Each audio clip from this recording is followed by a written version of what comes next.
사람들을 성공으로 이끄는 법. 피트 발로는 나의 오랜 친구이다. 그는 동물쇼를 하면서 평생을 서커스와 공마단을 따라 돌아다녔다. 나는 피트가 새로 들여온 개에게 재주를 가르치는 것을 구경하기 좋아했다. 어떤 개가 조금이라도 잘하면 피트는 그 개를 쓰다듬고 칭찬해주면서 고기를 던져주고 축혀 올려주었다. 이 방법은 새로운 것이 아니다. 동물 조련사들은 오랫동안 이 방법을 사용해왔다. 그렇다면 동물을 훈련시킬 때 사용하는 상식을 사람을 변화시키려고 할 때는 왜 사용하지 않는 것일까? 회초리 대신 고기를, 비난 대신 칭찬을 왜 하지 않는가? 조그만 진전이라도 보이면 칭찬을 해주자. 그것은 상대방을 분발시켜 더욱 그를 발전시킨다. 심리학자 제스 레어는 자신의 저서 나는 대단하지 않지만 나에게는 내가 전부이다 에서 이렇게 말하고 있다. 칭찬은 인간의 정신에 비치는 따뜻한 햇빛과도 같아서 우리는 칭찬 없이는 자랄 수도 꽃을 피울 수도 없다. 그런데도 우리들 대부분은 다른 사람들에게 걸핏하면 비난이나 찬바람을 퍼붓기 일쑤고 웬일인지 우리와 함께 살아가는 사람들에게 칭찬이라는 따뜻한 햇볕을 주는데 인색하다. 지나온 삶을 돌이켜보면 몇 마디 칭찬이 나의 인생을 완전히 바꾸어 놓았다. 당신의 인생에는 이런 일이 없었는가? 역사는 칭찬으로 해서 발생한 수많은 마술 같은 일들을 우리에게 보여주고 있다. 예를 들어보자. 오래전에 10살짜리 소년이 나폴리의 어느 공장에서 일하고 있었다. 그 아이는 가수가 되는 것이 꿈이었지만 첫 번째 선생님이 그의 길을 꺾어 놓았다. 너는 노래를 할 수가 없어. 가창력이 전혀 없다고. 내 목소리는 마치 문틈으로 새나오는 바람소리 같아. 그러나 가난한 농촌 부인에 지나지 않았던 소년의 어머니는 아이의 어깨를 감싸주며 칭찬해 주었다. 어머니는 아들이 노래를 잘한다고 생각하고 있으며 노래 솜씨가 많이 좋아졌다고 소년에게 말해 주었다. 어머니는 아들에게 음악 수업을 받게 하려고 발벗고 일해서 돈을 저축했다. 농사꾼 어머니의 칭찬과 격려가 이 소년의 생애를 바꿔 놓았다. 소년의 이름은 엘리코 카루소로서. 그는 당대의 가장 훌륭하고 유명한 성악가가 되었다. 19세기 초 런던의 한 젊은이는 작가가 되기를 열망했다. 그러나 모든 일이 그의 뜻과는 반대로 되는 것 같았다. 학교도 4년 이상을 다녀본 적이 없었고 아버지는 빚을 갚지 못해 감옥에 들어가는 신세가 되었으며 자신도 배고픔의 고통을 자주 맛보아야만 했다. 마침내 이 젊은이는 쥐가 득실거리는 창고에서 구두악 용기에 상표를 붙이는 일자리를 구하게 되었고 밤에는 런던 빈민가를 떠돌아다니는 불황아 2명과 함께 음침한 다락방에서 잠을 잤다.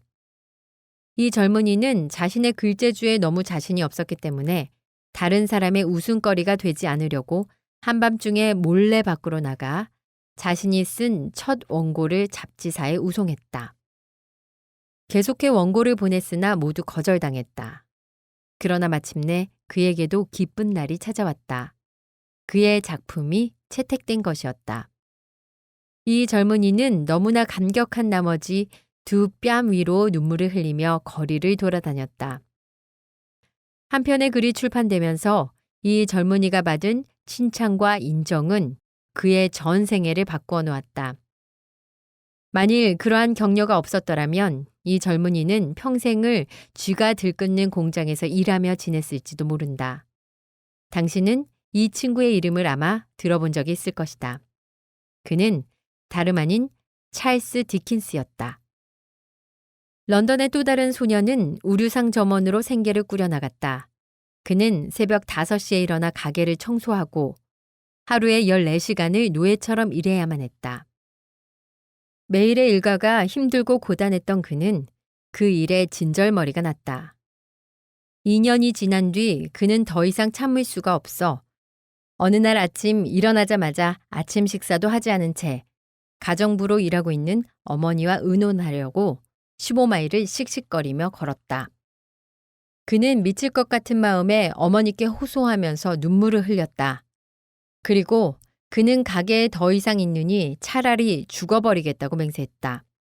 그러고 나서 옛 교장 선생님한테 자신은 너무나 상심해서 더 이상 살고 싶지 않다는 비관적인 편지를 보냈다. 교장 선생님은 그를 칭찬하더니 그가 똑똑함으로 좀 더 나은 일을 하는 것이 마땅하다고 하면서 그에게 교사 자리를 제의했다. 그 칭찬은 소년의 앞날을 바꾸어 놓았고 영문학사의 길이 남을 유산을 남겨놓게 됐다. 왜냐하면 그 소년은 수없이 많은 베스트셀러 작품들을 발표했고 펜 하나로 백만장자가 되었기 때문이다. 아마도 당신은 그 이름을 들어보았을 것이다. 그의 이름은 바로 H.G. 웰즈이다. 비난 대신 칭찬을 해주는 것은 B.F. 스키너의 기본 교육 개념이다. 위대한 심리학자인 스키너는 동물과 인간의 실험을 통해 비난을 최소화시키고 칭찬을 극대화시킬 때 사람들이 행하는 좋은 일은 더욱 좋게 되고 좋지 못한 일은 관심을 두지 않게 되어 저절로 없어지게 된다는 점을 입증하고 있다. 노스캐롤라이나의 로키마운트에 살고 있는 존 링겔스포는 자녀들에게 이 방법을 사용했다. 대부분의 가정이 그렇듯 부모가 자식과 대화하는 방법은 주로 잔소리를 하는 것이다. 그리고 잔소리 후에는 아이들이나 부모 모두 더 기분이 나빠진다. 이 문제에는 끝이 없는 것 같다. 링겔스포는 이 상황을 타개하기 위해서 우리 강좌에서 배우고 있던 몇 가지 원칙을 사용하기로 마음먹었다. 우리는 아이들의 잘못에 대해 잔소리를 하는 대신 칭찬을 해보기로 결심했습니다. 눈에 띄는 것이라곤 아이들의 잘못된 것들 뿐이었으니 쉽지가 않더군요. 칭찬거리를 찾는 일이란 쉬운 일이 아니었습니다. 힘들게나마 몇 가지 칭찬거리를 찾아냈습니다. 그러자 처음 하루, 이틀 지나고 나면서 아이들이 저지르던 진짜 못된 버릇들이 없어지더군요. 그런 뒤에는 다른 결점들도 사라지기 시작했습니다. 아이들은 우리가 하는 칭찬을 굉장히 좋아했습니다. 심지어는 좋은 일을 하려고 애쓰기까지 하는 것이었습니다. 아내와 저는 도무지 믿어지지 않았습니다. 물론 그런 상태가 오랫동안 계속되진 않았지만 모든 게 다시 제자리로 돌아왔을 때 상황은 그 이전보다 훨씬 나아졌습니다. 이제는 더 이상 전에 하던 식으로 아이들을 다룰 필요가 없더군요. 나쁜 짓보다는 착한 일을 훨씬 더 많이 하니까요. 이 모든 것은 아이들이 나쁜 짓을 저지를 때마다 비난을 하는 대신 그들이 조금이라도 나아지는 것을 칭찬해 준 결과이다. 직장에서도 마찬가지다. 캘리포니아주 우드랜드 힐즈에 거주하는 키드 로퍼는 이 원리를 회사에 적용했다. 로퍼는 자신의 인쇄소에서 품질이 아주 뛰어난 제작물을 보게 되었다. 이 제작물을 찍어낸 인쇄공은 회사 일에 적응하느라 애를 먹고 있던 어느 신입사원이었다. 그 신입사원의 관리자는 그의 부정적인 작업 태도에 불만을 가져 해고시킬 생각을 하던 중이었다.